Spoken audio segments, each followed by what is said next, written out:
طبعا لكم ابطال سينيور 2، اهلا وسهلا بيكم تاني. دلوقتي ميعادنا مع ليكتشر نمبر 8. طيب مساء الخير وصباح الخير حسب ما عينك عينك بتشوف الفيديو دوت. وطبعا كالعاده حضر لي كوبايه قهوه، كوبايه نسكافيه، شاي بلبن، ازازه الميه. تعالى بقى ركز معايا. طيب بصوا يا جماعه، النهارده الحصه بتاعتنا هي تشيك بوينت، والتشيك بوينت دي احنا بنراجع فيها على معظم الهيتس والتريكس وكل الحاجات بالنسبه لك، الافكار اللي ممكن تكون بتظبط معاك الدنيا في حل الاسئله بتاعت الامتحانات او حتى الواجبات. طيب بسرعه كده، احنا عندنا دلوقتي المفروض كنا خلصنا المره اللي فاتت شابتر 3 صح؟ طب تعالى بسرعه كده نفكر الناس، هو شابتر 3 كان بيتكلم عن ايه؟ شابتر 3 يا صديقي كان بيتكلم عندك عن حاجه اسمها الفورس ولا لا؟ واتفقنا مع بعض وقلنا ان الفورس هي اي اكسترنال انفلونس، اي حاجه بتاثر على البادي بتاعنا من بره بتغير الستيت بتاعته من ستيت تو انذر ستيت. واحنا اتفقنا ان البادي بتاعنا بيزيكلي او مينلي ليه كام ستيت؟ الله ينور عليكي، صح الله ينور عليك، هم اتنين. مين يا عم اياد؟ اول واحده هي ستيت الريست، تاني واحده هي ستيت مين؟ الموف. يبقى انا دلوقتي عندي بالظبط تو ستيتس البادي، يا اما يبقى البادي بتاعنا ريست قاعد في مكانه ما بيتحركش من مكانه، يا اما البادي بتاعنا بيموف وبيعمل موشن بيتحرك من وان بوينت تو انذر بوينت من مكانه. طيب القصه كلها دلوقتي انت لو عندك فورس فانت بتغير الستيت. طب انا ما عنديش فورس يبقى انا مش بغير الستيت ولا، وهفضل محافظ على الستيت بتاعتي. الريست هيكمل في الريست والموف هيكمل فين؟ في الموف اند سو اون. طيب عندنا عشان نقدر نشرح الفورس ديت، نيوتن طلع لها ثلاث قوانين، نيوتن فيرست لو، نيوتن سكند لو، ونيوتن ثيرد لو. اتفقنا مع بعض ان نيوتن فيرست لو كان مشهور بكلمه الانيرشيا لو صح؟ وقلنا ان البادي بتاعنا بيكيب الستيت بتاعته until affecting by external force. اي بادي هيكيب الستيت بتاعته يا مستر؟ يعني ريست هيكمل في الريست، موف هيكمل في الموف لحد ما يتاثر اكسترنالي بفورس من بره هيغير الستيت بتاعته. طب ما تاثرش مش هيتغير. الحته دي لو انت فاكر قلت لك شبه الاستاتكس شويه صح؟ كنا بنجيب حاجه اسمها الريزلتنت فورس او الفورس توتال. لو عندك سيم دايركشن هوندا بيتبلصوا، لو اوبزيت دايركشن عندك بيتماينسوا، لو في انجل ما بينهم 90 بيتعملوا بايثاغورس ولا لا؟ يعني بالبلدي كده انت بتشوف اخي في الله اختي في الله الفورسز عندك عباره عن ايه؟ لو هم ماشيين في نفس الاتجاه يتعاملوا بلس، لكن لو عكس بعض واحده يمين واحده شمال يتعاملوا ماينس، لكن واحده يمين والثانيه لفوق ده كده واحده اكس اكسس والثانيه واي اكسس لازم يتعاملوا بايثاغورس ولا لا؟ يبقى سكور اكس سكور واي بلس تحت السكوير روت، يعني ناخد الاكس باور 2 ناخد الواي باور 2 بلس تحت السكوير روت ولا لا؟ الله ينور عليك. طيب عندنا برده حته مهمه جدا كده، ان انت نيوتن سكند لو اسمه المومنتم لو، ودي معناها فاليو كولويد او تصادم او الخبطه بتاعت بادي ويز انذر بادي ان ستريت لاين. طيب دي كان ليها كذا قانون وكان ليها هيتس وتريكس هنقولها دلوقتي مع بعضينا، بس قانون نيوتن سكند لو هو ازاي تحسب الاماونت اوف فورس. واتفقنا مع بعض ان الفورس في الاخر ريتد تشينج اوف مومنتم.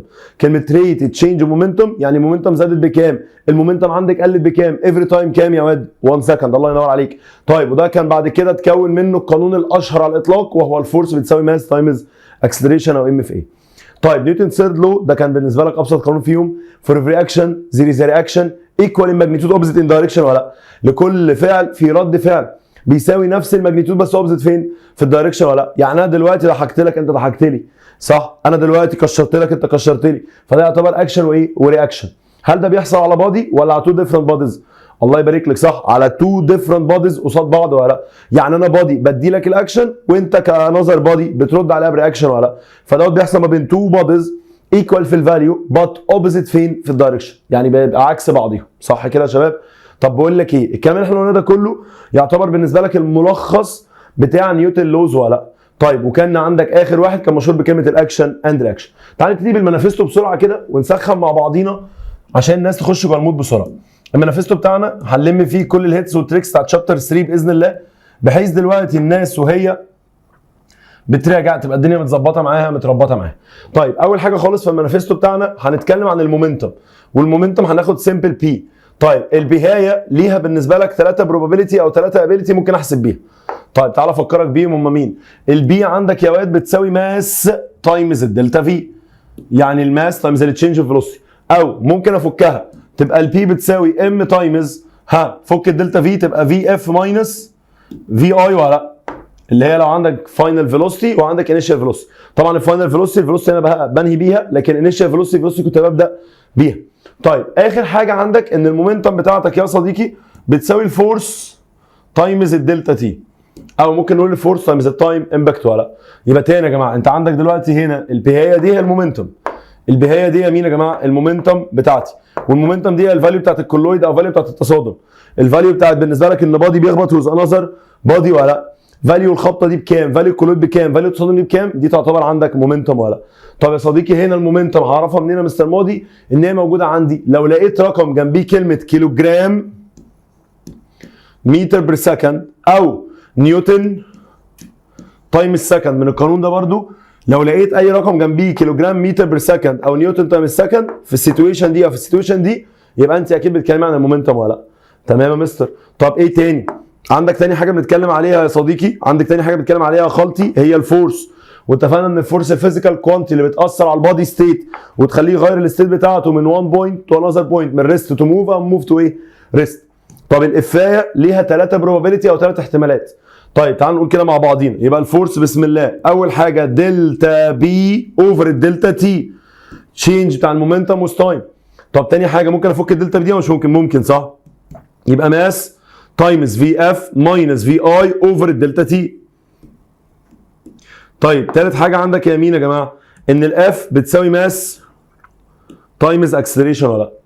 تاني يبقى انت الكلام ده كله يا باشا هنا بالنسبه لك هيديك مين؟ الفورس بتاعتنا ولا لا؟ تاني هنا هيديك مين يا جماعه؟ الفورس بتاعتنا. طيب الفورس دي يا صديقي ممكن تقاس بكذا يونت. اولا نيوتن تنفع، ثانيا كيلوجرام متر بير سكند سكوير دي برضو تنفع ولا لا؟ يبقى دي تمشي ودي تمشي. يبقى تاني دي تمشي ودي كمان ايه؟ تمشي. يبقى الاثنين دول ينفعوا ما ينفعوش؟ ينفعوا عندك.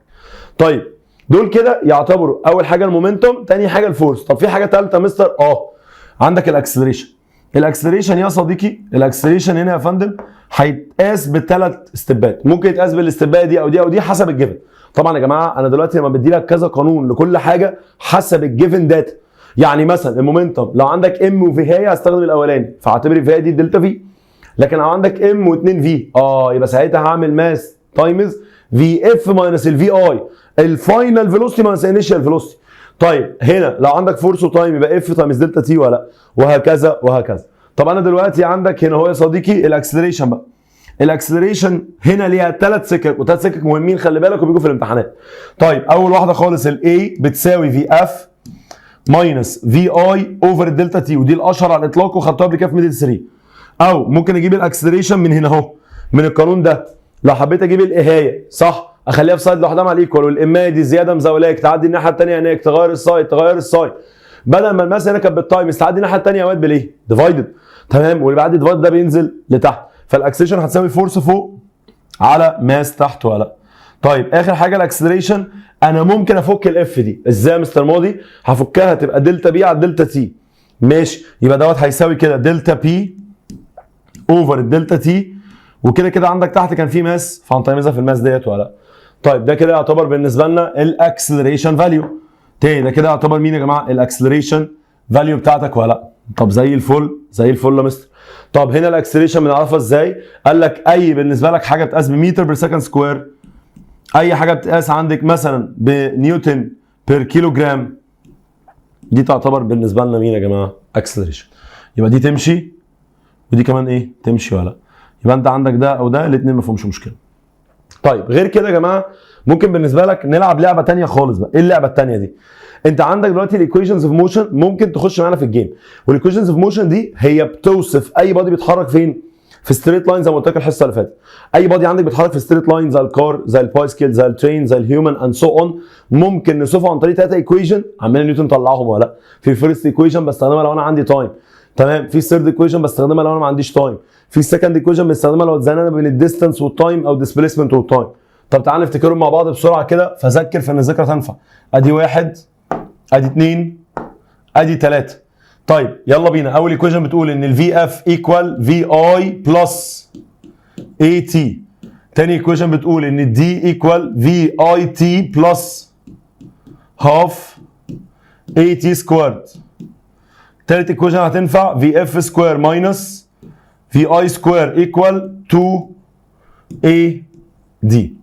طيب يلا بينا بسم الله. اول ايكويشن دي لو انت عندك تايم او عايز تجيب تايم. تالت ايكويشن دي لو انت ما عندكش تايم. طيب سكند ايكويشن دي لو انت عندك دلوقتي الديستانس والتايم، او التايم ومين يا جماعه؟ والديستانس ولا لا. طيب كل ايكويشن من دول هي ايكويشن بالنسبه لك لاب ايكوال بس ولا اي حاجه؟ طبعا اي حاجه. احنا اتفقنا مع بعض ان اي ايكويشن هي مجموعه من السيمبلز او مجموعه من الليترز. الحاجه اللي ساعتك عايز تجيبها ساعتك عايز تجيبيها بروزيها، خليها بس يا واد في سايد ايكوال لوحدها، والزياده اللي مزاولاك تعدي الناحيه الثانيه هناك تغير السايد تغير السايد. يعني لو حاجه بوزيتيف تبقى نيجاتيف، لو حاجه نيجاتيف تبقى بوزيتيف، لو حاجه تايمز تعدي ديفايدد، لو حاجه ديفايدد تبقى تايمز، لو في باور بيقلب روت ولو في روت بيقلب باور. لو عندك ساين او كوزاين او تان يبقى شيفت ساين شيفت كوزاين. الله ينور عليك، شيفت تان ولا. طيب يعني ممكن اجيب هنا في اف يا جماعه بتايم لو فيرست ايكويشن، وممكن تجيب الفي اف من غير تايم لو انت ايه ثيرد ايكويشن ولا لا. تاني يبقى ممكن مثلا في فاينل لو ناقصه عندي او ناقصه عند حضرتك ممكن اجيبها بتايم فيرست ايكويشن، ممكن اجيبها من غير تايم يبقى ثيرد ريليشن ولا لا. طيب الدي ديستانس او ديسبيسمنت او اللينث كفرد باي ذا بادي ممكن اجيبها بتايم وممكن اجيبها من غير تايم. لو من غير تايم يبقى ثيرد ريليشن، طب لو بتايم سكند ايكويشن، وهكذا وهكذا. طيب في حاجات بقى يا جماعه لازم تبقى انت قاطع عليها. اي بادي بيتحرك على الاكس اكسس يعني بيتحرك على السيرفيس بتاع الارث، فالكفرد فيلوسيتي افري تايم 1 سكند اتس كولد باي اكسلريشن، لكن اللينس بتاعه اتس كولد باي ديستانس او ديسبيسمنت. لكن لو البادي بتاعك اتنطط قدامك طلع فوق ابورد او نزل تحت داونورد، بدل ما بيتحرك على الاكس هيتحرك على الواي، فهنشيل كل اهايه نحط مكانها جهايه، وهنشيل كل دهايه نحط مكانها اتشايه ولا. بالبلدي كده ركز معايا، انت عندك المفروض بدل الاكسلريشن هيبقى فيه جرافيتيشنال اكسلريشن، والجرافيتيشنال اكسلريشن دي بتساوي رقم كونستانت بالنسبه لكوكب الارض 9.8 متر بير سكند سكوير او باي ابروكسيميشن فاليو كام 10. طيب يبقى انت عندك ده كله كايكويشنز على الاكس اكسس.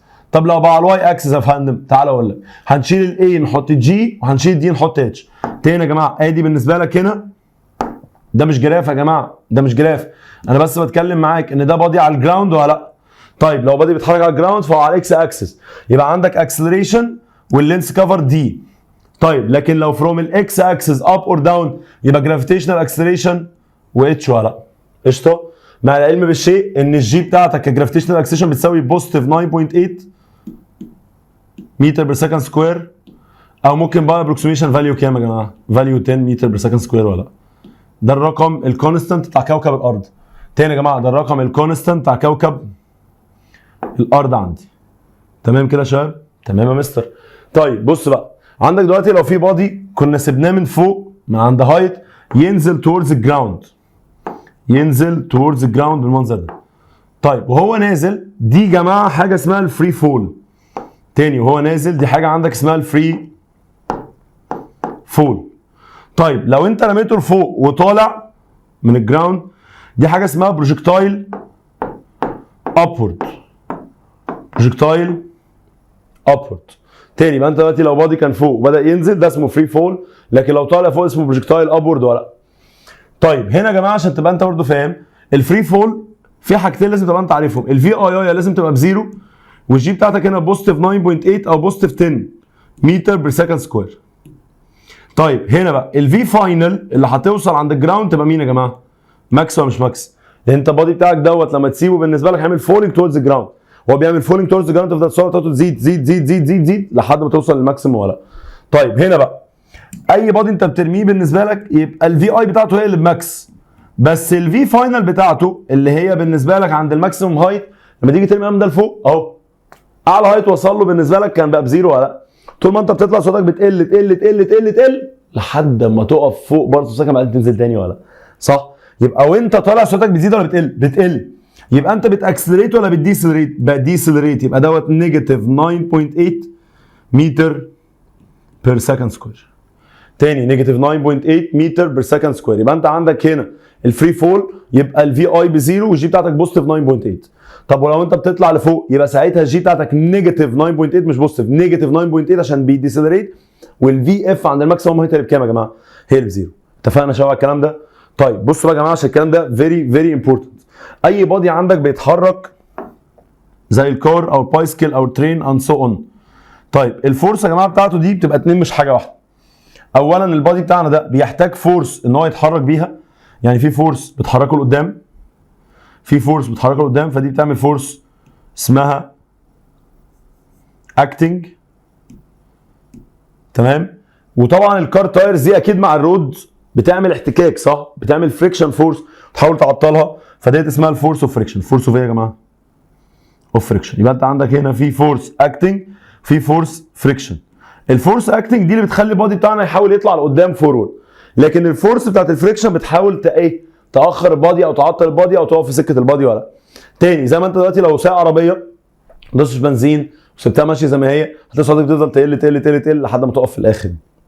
تاني يا جماعه ليه؟ عشان في فريكشن فورس بين الكار تايرز والرود ولا.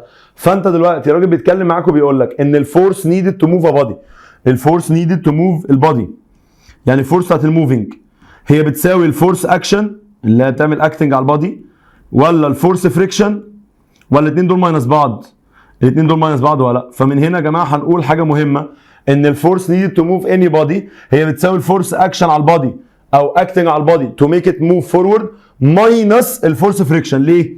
لان دايما الفريكشن فورس ايه؟ عكسي، فتبقى معايا ولا عكسي؟ عكسي، ده لازم تبقى نيجاتيف. تاني يبقى لو معاك بوزيتيف ولا عكسك نيجاتيف، لو معاك بوزيتيف ولا عكسك نيجاتيف، هنا انت بيبقى الفورس فريكشن عكسنا ولا لا؟ تبقى نيجاتيف.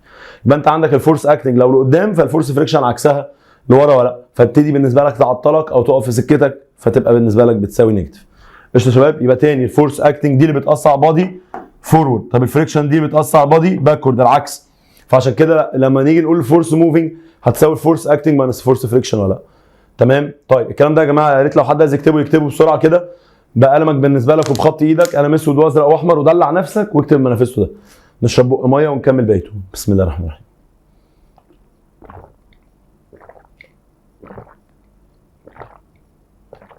طيب بصوا بقى يا جماعه حاجه مهمه برضو عشان الناس تبقى قاطعه عليها. انت عندك دلوقتي في بعض الكلمات بتدل ان الفورس عندك بزيرو، الحاجات دي مهمه خلي بالكم بتتكرر كتير في الامتحانات. تعال ما اقول لك هم عباره عن ايه او اقول لك عباره عن ايه. يعني مثلا لما اجي اقول لك كونستانت فيلوسيتي، لما اجي اقول لك مثلا كلمه يونيفورم فيلوسيتي، فلو الفيلوسيتي كونستانت او الفيلوسيتي يونيفورم ده بالنسبه لك ليه برضه معنى ولا لا؟ مهم جدا ان انت ايه الدلتا في عندك او بالنسبه لك الفي اف عندك ايكوال الفي اي ولا لا؟ تاني يا جماعه لو قال لك دلوقتي الفيلوسيتي كونستانت او الفيلوسيتي يونيفورم ده معناه ان الفي اف ايكوال في اي. تاني فيلوسيتي كونستانت او فيلوسيتي يونيفورم اي كلمه من دول معناه ان في اف ايكوال في اي. وده معناه يا شباب برضو حاجه مهمه جدا ان اكيد الدلتا في اللي انت هتجيبها هتبقى بزيرو صح؟ ولو الدلتا في عندك بزيرو منبني على زيرو فكله بزيرو، يعني انت عندك الاكسلريشن بتساوي دلتا في على دلتا تي صح؟ فيبقى ساعتها الاكسلريشن هنا بكام؟ بزيرو صح؟ ولو الاكسلريشن عندك بزيرو فساعتها هتلاقي ان الفورس عندك تطلع بكام؟ بزيرو ولا لا؟ واحد قال لي اوبا ايه كل ده يا مستر؟ تاني لو قال لك كونستانت فيلوسيتي قال لك يونيفورم فيلوسيتي ده معناه ان في اف ايكوال في اي، يعني الدلتا في بزيرو، يعني اكسلريشن بزيرو، يعني الفورس عندك بكام يا واد؟ بزيرو. طيب ليه بقى؟ انت لو فاكر حضرتك او فاكره حضرتك هتقول كده بالنسبه لك ان الفي اف ماينس الفي اي كل الكلام ده بيساوي مين يا جماعه؟ دلتا في ولا لا؟ الفي اف ماينس الفي اي بتساوي مين؟ دلتا في. طيب الاكسلريشن بقى، الاكسلريشن بتساوي دلتا في اوفر الدلتا تي. طيب الفورس عندك بتساوي مين يا فندم؟ ماس تايمز اكسلريشن ولا لا؟ فلو انت جيت بصيت لها هتلاقي الاثنين دول لو سيم يبقى تلاقي هنا زيرو، طب زيرو على اي حاجه ثانيه يديك هنا زيرو، طب زيرو هنا تايمز حاجه ثانيه يديك زيرو ولا لا؟ تمام يا مستر كده احنا وصلنا للمعنى. طيب باشا في حاجات ثانيه برضو بتدل عندك ان كل الفورس بزيرو. لما الراجل يقول لك بالنسبه لك هنا at equilibrium state، at equilibrium state، كلمه equilibrium state يعني الفورس برضو عندك تبقى بكام؟ بزيرو ولا لا؟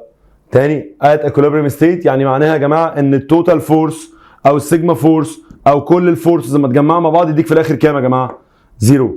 تاني يبقى دوت معناه ان السيجما اف او التوتال اف او كل الاف لو جمعتهم يديك زيرو ولا لا؟ طب يا مستر ده معناه ايه برضو؟ معناه ان البادي بتاعنا بيكيب اتس ستيت. يعني كلمه بيكيب اتس ستيت يا مستر مودي يعني بيحافظ على الستيت بتاعته. يعني ايه برضو؟ يعني انت دلوقتي لو البادي بتاعنا اتريست هيكمل في الريست، لو بادي عندك بيموف هيكمل فين؟ في الموف. يبقى تاني لو السيجما اف عندك بزيرو ده معناه البادي بتاعنا بيكيب الستيت بتاعته، ريست يكمل ريست، ولو موف بيكمل فين؟ في الموف. عاش الله ينور. طيب مستر في جرافات ممكن تعبر عن الكلام ده برضو عشان ابقى فاهمها؟ في 3 جرافات ركز معايا فيهم، ادي 1 ادي 2 ادي 3. طيب نركز بالله عليكم عشان الكلام ده مهم. اول حاجه عندك دلوقتي ما بين الدي والتي، الدي والتي تلاقي جراف ستريت لاين، الدي والتي تلاقي جراف ستريت لاين. طبعا يا جماعه اي جراف ستريت لاين يبقى دوت يعتبر يونيفورم ولا لا؟ اي جراف ستريت لاين يعتبر يونيفورم ولا لا؟ طبعا هنا انت خدت الدي والتي اتفضل لك في، فدوت يعتبر يونيفورم فيلوسيتي. يونيفورم ايه؟ فيلوسيتي. طب بقول لك ايه، لو خليتها ما بين الفي والتي والفي هنا بقت بارل مع الاكس اكس، ده برضو معناه يا جماعه كونستانت فيلوسيتي. ولو كونستانت فيلوسيتي معناه ان الفيلوسيتي عندك ايه يا جماعه؟ ثابته ولا مش ثابته؟ ثابته. طب دلوقتي ما بين الاف والتي هتلاقيه بقى بالنسبه لك هنا بيتاتش مع مين؟ مع الزيرو صح؟ تاني هنا بيتاتش مع مين؟ مع الزيرو ولا لا؟ طيب دي في الحاله ديت تعتبر مين؟ الفورس ايكوال زيرو او ات ايكوليبريم ستيت. ليه ايكوليبريم ستيت؟ لان التوتال فورس عندك هنا برقم ولا بزيرو يا شباب؟ طبعا التوتال فورس هنا بزيرو. ليه؟ لان ده الاوريجن بوينت لو انت فاكر، فطبعا دي بتساوي زيرو ولا. تاني يبقى انت عندك الجرافات دي برده مهمه جدا جدا جدا عندنا، ودي معناها ان هنا الفورس بزيرو، لان الاكسشن بزيرو، لان الدلتا في بزيرو، لان في اف ايكوال في اي في الاخر ولا. تمام؟ يا ريت الناس يا جماعه تكتب الكلام ده بخط ايديها عشان دي هيتس وتريكس تظبط معاك الدنيا. تاني اكتب الكلام ده بايدك عشان الدنيا دي هتظبط معاك جدا جدا جدا باذن الله. معظم المسائل اصلا بتتحل بالطريقه دي في حته بالنسبه لك نيوتنز ايه؟ فيرست لو. طيب قلنا قبل كده كذا مره لو انت عندك ريزلتنت او عايز تجيبي ريزلتنت، يعني ريزلت اوف اديشن او سميشن او توتال او بلس لاكثر من فورس توجذر مع بعض، في الحاله دي هنعمل ايه؟ قلنا يا جماعه مع بعضينا كده، لو انت فاكر او حضرتك فاكره ان هنا ممكن يبقوا الفورسز دي اكتر من واحده بس يبقوا سيم دايركشن، صح؟ ممكن يبقوا اكتر من واحده بس فين؟ اوبوزيت دايركشن، صح؟ ممكن يبقوا بالنسبه لك اكتر من واحده بس يبقوا عاملين ايه؟ بيربنديكولار او نورمال او تينجنت او انجل 90 مع بعض. يبقى كل واحده من دول يا جماعه ليها السيتويشنز او الكيسز بتاعتها ولا لا؟ يبقى ممكن يبقوا سيم دايركشن فدول ساعتها يتبلصوا. ممكن يبقوا هنا اوبوزيت دايركشن فهنقول عليهم بيت مايناسوا. ممكن يبقى في ما بينهم بيربنديكولار فهنقول عليهم بايثاغورس ولا باي ثاغورس. تمام؟ اللي هو سكور بلص تحت السكوير روت. طيب لو انت عندك دلوقتي كذا فورس بالسيتويشن دي، مثلا ده الاوبجكت بتاعنا وقلنا هيتاثر هنا باف 1 وهيتاثر كمان باف 2، صح؟ ادي اف 1 وادي اف 2. في السيتويشن دي هتبلص الاثنين، صح؟ طيب هنا تقول ان اف توتال بتساوي اف 1 بلس اف 2 ولا. طيب لو احنا دلوقتي جبنا البادي دوت كده وقلنا ان بيتاثر عليه هنا اف 1 وهنا بيتاثر عليه اف 2، هنا يا جماعه عنده سيم دايركشن ولا اوبوزيت دايركشن؟ اوبوزيت دايركشن، صح؟ فهتقول معايا ان الاف توتال بتساوي اف 1 ماينس اف 2، وطبعا عشان انا مش عارف مين فيهم اكبر فاحنا المفروض نعمل الكبير من الصغير، هنحط حاجه اسمها ابسوليوت، والابسوليوت ده يا جماعه هيطلع لك الفاليو دايما بالايه؟ بالبوزيتيف. ليه يا مستر مودي؟ دايما هعمل الكبير ماينس الصغير. طب لو عندك الكوره دي كده وبتتاثر انت بفورس كده اهوت اف 1 بتتاثر بفورس ثانيه كده اهوت اسمها اف ايه؟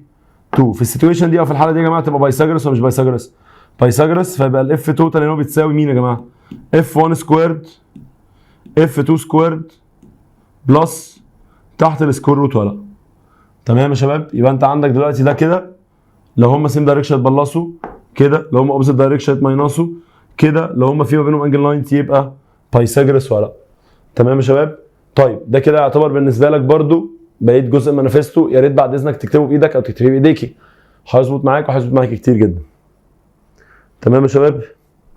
تمام يا مستر مودي. طيب عندك بعد كده اخر حاجه خالص اللي هي بتاعت الاكشن والرياكشن بتاعت نيوتن ثيرد لو. وقلنا مع بعض نيوتن ثيرد لو يا جماعه بيقول لك كده فور افري اكشن ذير از رياكشن ايكوال ماجنتيود اوبوزيت ان دايركشن، فهتقول ان اف 1 ايكوال نيجاتيف اف 2. طيب ده تعتبر هنا الفورس اوف ايه؟ اكشن، لكن دي الفورس اوف ايه؟ رياكشن ولا لا؟ صح؟ تاني دي هنا الفورس اوف ايه؟ اكشن، لكن دي فورس اوف رياكشن. طبعا لو ديت هنا بوزيتيف فاليو فدي هنا نيجاتيف ايه؟ فاليو ولا.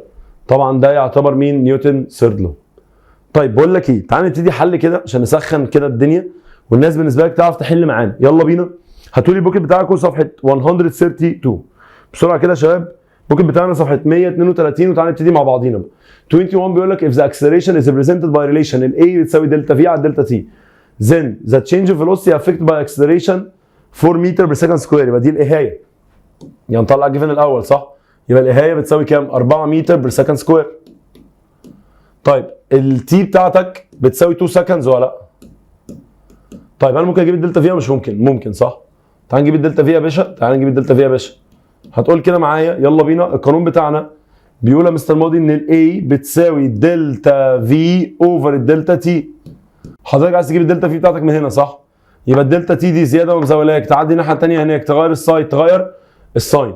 اصبح دلوقتي ان الدلتا في بتساوي اي تايمز دلتا تي ولا لا؟ تمام؟ طيب الاي بتاعتك اللي هي بتساوي كام؟ 4 ملتبلاي الدلتا تي بتاعتك اللي هي بتساوي 2، كل الكلام ده هيساوي كام يا جماعه؟ 8 متر بير سكند. يبقى انت التشينج اوف فيلوسيتي يساوي 8 متر بير سكند. يبقى الاجابه بتاعتك بي. قشطه يا شباب. طيب سؤال نمبر 22. A body is moving with uniform velocity of 5 meter per second for 5 seconds then find its acceleration. عايز اجيب الاكسلريشن بتاعتي بكام؟ طيب نركز. يبقى انت عندك هنا الراجل بيقول لك يا جماعه يونيفورم فيلوسيتي. بروز الكلام ده، مش احنا لسه قايلين دلوقتي يونيفورم فيلوسيتي معناها ايه؟ يونيفورم فيلوسيتي معناها الدلتا في عندك ايكوال كام؟ ايكوال 0 صح؟ منبني على 0 يديك كام؟ 0. يبقى ده معناه يا جماعه في الاخر خالص ان الاكسلريشن بتاعتك تطلع بكام يا باشا؟ تطلع بزيرو ولا لا؟ تاني، يبقى انت عندك هنا عشان قال لك كلمه يونيفورم فيلوسيتي او كونستانت فيلوسيتي، يعني فيلوسيتي عندك ثابته لا بتزيد ولا بتقل، تفضل زي ما هي عندك وتفضل زي ما هي عندي. يبقى ساعتها بالنسبه لك هنا هتساوي 0 ولا لا؟ ماشي يا مستر مودي. اللي بعده هنا، اللي بعده 23 بيقول لك if an object start motion from rest. حلو ده. طبعا يا جماعه from rest يبقى الفي اي بكام؟ الفي اي تبقى بزيرو صح؟ قال لك هنا اهوت to speed up by constant rate till it reach في فاينل بكام يا جماعه؟ الفي فاينل عم كريم هتساوي 50 متر بير سكند يا محمد. طيب قال لك الكلام ده كله خلال دلتا تي او تايم انترفال ب 10 سكندز ولا لا؟ طب عايز اجيب مين؟ عايز اجيب الاكسلريشن. عايز اجيب مين يا جماعه؟ عايز اجيب الاكسلريشن بتاعتي. طيب ركز بقى معايا، الاكسلريشن بتاعتك هتساوي مين بقى؟ في اف ماينس في اي اوفر الدلتا تي صح؟ طيب الفي اف بكام هنا؟ ب 50 ماينس الفي اي هنا عندك بكام؟ بزيرو. على الدلتا تي عندك اللي هي بكام؟ ب 10 ولا لا؟ تطلع معايا 5 متر بير سكند سكوير. 5 متر بير سكند سكوير. يبقى الاجابه ايه ولا بي ولا سي ولا دي؟ تطلع طبعا الانسر سي هي ولا لا؟ 24 بيقول لك البوزيتيف اكسلريشن. طبعا يا جماعه في البوزيتيف اكسلريشن تاني، لو اكسلريشن عندك بتبقى بوزيتيف، لو الاكسلريشن عندك بتبقى بوزيتيف، ده معناه ايه يا فندم؟ معناه ان الفيلوسيتي بتاعتك بتزيد صح؟ معناه الفيلوسيتي بتاعتك ايه؟ بتزيد صح؟ طيب ده معناه يا جماعه ان الفي اف لازم تبقى اكبر من الفي اي ولا لا؟ عشان يديك الرقم ده بالبوزيتيف عشان السرعه تبقى بتزيد، يبقى انت كنت بادئ من عند رقم صغير ونهيت عند رقم كبير. فطيب انا هنا محتاج الاجابه اللي الفاينل فيلوسيتي اكبر او اعلى من الانيشال او الستارتنج فيلوسيتي، يبقى الاجابه بي. طيب 25 in the opposite figure the car is moved by نقط uniform acceleration. طبعا يا جماعه انت ممكن بوزيتيف لو السرعه بتزيد، ممكن نيجاتيف لو السرعه بتقل، ممكن تبقى زيرو لو السرعه ثابته. فانت من 20 ل 25 يا جماعه، من 20 ل 25 يبقى انت زدت ولا ما زدتش؟ زدت صح؟ يبقى انت عملت ايه؟ بوزيتيف ولا لا؟ يبقى دي اسمها بوزيتيف يونيفورم اكسلريشن. طب لو كانت من 25 ل 20 نيجاتيف يونيفورم اكسلريشن. طب لو من 20 ل 20 يبقى زيرو اكسلريشن لان ما اتغيرتش خالص ولا؟ قشطه يا شباب؟ طيب سؤال رقم 26 الراجل بيقول لك the following graph describe a body moving with an acceleration. ها؟ اكسبت مين؟ كل اللي قدامك دول بيعبروا عن بادي بيتحرك باكسلريشن ما عدا مين؟ طيب اول واحده دي يا جماعه ازاي بتيجي؟ اول واحده لو انتوا عايزين تجيبوا ريليشن ما بين الاكسلريشن تمام والديسبيسمنت، ممكن اقول لك تيجي ازاي؟ مش انت عندك قانون الاكسلريشن في الاصل بيساوي دلتا في على دلتا تي؟ يا مستر مودي تاني بيساوي دلتا في على دلتا تي. تعالى فك معايا الكلام ده. الدلتا في دي ممكن افكها مش ممكن افكها؟ ممكن افكها. طب الدلتا في تفك ازاي؟ تبقى ديهايه اوفر التيهايه صح؟ تاني الدلتا في تفك ازاي؟ ديهايه اوفر التيهايه. فتبقى الاي بتاعتي بتساوي هنفك الفي ديت تبقى دي على تي تايمز كمان تي، فتصفي معاك تبقى دي على تي سكويرد ولا؟ طيب فعشان كده يا جماعه الجراف بتاعها لما يتعامل ما بين الدي والتي بيعبر عن الاكسلريشن لازم يبقى طالع كيرف كده، لازم يبقى طالع كيرف المنظر ده كده. ليه؟ انت عندك تايم ولا تايم باور 2؟ افكت الباور 2 بيبقى عامل الجراف بالنسبه لك بشكل كيرف باص كده، لان ال1 باور 2 ب 1، 2 باور 2 ب 4، 3 باور 2 ب 9، 4 باور 2 ب 16، وعندك بالنسبه لك هنا 5 باور 2 25 اند سو اون. يبقى بالبلدي كده هل انت هتلاقي الفاليوز دي الارقام بينها كونستانت او ايكوال ولا نوت ايكوال؟ نوت ايكوال طبعا. هتلاقي الارقام يا جماعه كل شويه عماله تتغير بشكل مختلف عن الثاني، فديت بالنسبه لك الجراف بتاعها. يبقى انت عندك عشان الجراف ده يطلع يا جماعه بالنسبه لك كده اهو، يبقى دوت القانون بتاعه. ماشي، فدي كده بتعبر عن الاكسلريشن، يبقى دي كده صح. هو طبعا عايز اكسبت يعني عايز الاجابه الغلط. تاني يا جماعه عايز الاكسبت يعني عايز الاجابه الخاطئه. طيب هنا الفي مع التي ده هيبقى ايه؟ نيجاتيف يونيفورم اكسلريشن، ده برده صح. هنا الاكسلريشن تبقى نيجاتيف نون يونيفورم سوري ولا؟ ماشي. طيب دي ما بين الدي والتي. اوبا يا جماعه بين الدي والتي دوت يعني معناها بادي ات ريست. بادي ات ريست. وكلمه بادي ات ريست دي يعني بالنسبه لك الفيلوسيتي بزيرو، فالدلتا في بتاعته بزيرو، فالاكسلريشن بزيرو ولا لا؟ تاني يا جماعه ما هو ده معناه ان انت هنا الفيلوسيتي عندك لازم تبقى بكام؟ بزيرو صح؟ فيبقى الاكسلريشن عنده بكام؟ بزيرو، يبقى دي الاجابه بالنسبه لك اللي هي عندنا اكسلريشن تبقى بزيرو ولا لا. طيب دي خلي بالك هي اكسلريشن مع التايم، دي معناها بوزيتيف كونستانت اكسلريشن، يعني الاكسلريشن بتاعتك لا بتزيد ولا بتقل، بس هي بوزيتيف اماونت، يعني السؤال ده كل شويه بتزيد ولا لا. فدي برضو للاسف اجابه صح ولا لا. فالاجابه الوحيده اللي كانت تنفع عشان هي كانت غلط او بالنسبه لك مش هتبقى عامله اكسلريشن يعني بمعنى الحرفي، يبقى ساعتها دي مع التي تبقى بارل مع الاكس اكس. طيب سؤال نمبر 27. The opposite graph describes the motion of a body moving with acceleration. Then the velocity of the body is ايه؟ طيب الراجل ده بيتكلم معاك يا جماعه ان انت عندك الفي مع التي ده صح؟ طيب الفي مع التي دوت لو انت اخدت بالك هل هو الجراف طالع ولا نازل؟ نازل صح؟ يبقى اولا يا جماعه بصوا الجراف لازم تركز على الاكس اكسس، لازم تركز على الواي اكسس، لازم تركز على التو اكسيز اختي في الله اخي في الله. عندك اول واحد ده الواي اكسس، ده بالنسبه لك البطل بتاعنا، واللي بيتحط مع اكس اكسس بيتقارن معاه. طب انا دلوقتي بصيت على البطل بتاعي لقيته في يبقى هنا الفي دي ابص لو الجراف طالع يبقى بوزيتيف يعني بتزيد، لو الجراف نازل يبقى بتقل يبقى نيجاتيف يبقى بتقل. طب لو هي بارل مع الاكس اكسس يبقى كونستانت ما بتتغيرش، هنا دوت يبقى نيجاتيف صح؟ تمام. هل ده ستريت ولا نون ستريت؟ لو ستريت يبقى بيتغير بشكل ايكوال، لو نون ستريت بيتغير بشكل نون ايكوال، يبقى دوت هنا نوت ايكوال او نون يونيفورم صح؟ وفي الاول وفي الاخر ده يعتبر فيلوسيتي مش فيلوسيتي؟ فيلوسيتي، فهيتقال عليه كده اهوت يا جماعه ان ده يعتبر نيجاتيف نون يونيفورم فيلوسيتي. تاني يعتبر نيجاتيف نون يونيفورم فيلوسيتي. طيب فهنا بالنسبه لك نيجاتيف ده يعني بيزيد ولا بيقل؟ بيقل. وكلمه نون يونيفورم ريت يعني معناها بالنسبه لك ان الفاليو بتاعته كل شويه بتبقى فاريبل او بالنسبه لك نوت كونست. تمام يا شباب؟ طيب سؤال نمبر 28، يبقى احنا اتفقنا ان السؤال اللي فوق دوت هيبقى decreases with بالنسبه لك نون يونيفورم ريت ولا لا؟ طيب 28 يا مستر مودي قال لك the opposite graph showing the relation between the body's velocity v and بالنسبه لك time t.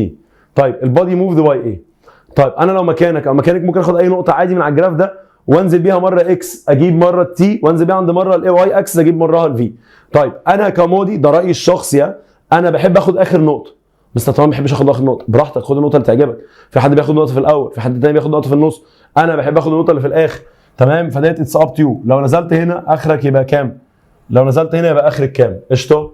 فهنا معناها ان احنا ممكن نجيب الاكسلريشن بمنتهى السهوله، يبقى الاكسلريشن بتساوي الدلتا في اوفر الدلتا تي. تمام. طب الدلتا في هنا بتساوي كام؟ 30. على الدلتا تي هنا بتساوي كام؟ 6 صح؟ طيب شوف كده تطلع بكام؟ تطلع معانا تقريبا ب 5 متر بير سكند سكوير. 5 متر بير سكند سكوير ولا لا؟ طيب يبقى ديت كده تعتبر بوزيتيف ولا مش بوزيتيف؟ بوزيتيف. طب ليه بوزيتيف يا مستر مودي؟ الجراف ده طالع صح؟ فدي هنا بوزيتيف. تمام. يونيفورم. تمام. فيلوسيتي، فدوت هيدينا طبعا بوزيتيف اكسلريشن ولا لا؟ فدوت هنا طالما بوزيتيف يونيفورم فيلوسيتي يديك بوزيتيف يونيفورم اكسلريشن ولا لا؟ فدوت هيديك بوزيتيف يونيفورم اكسلريشن في الاخر. قشطه؟ طيب يبقى الاجابه سي. اللي بعده 29 قال لك the following graph describes a motion تمام with non uniform acceleration.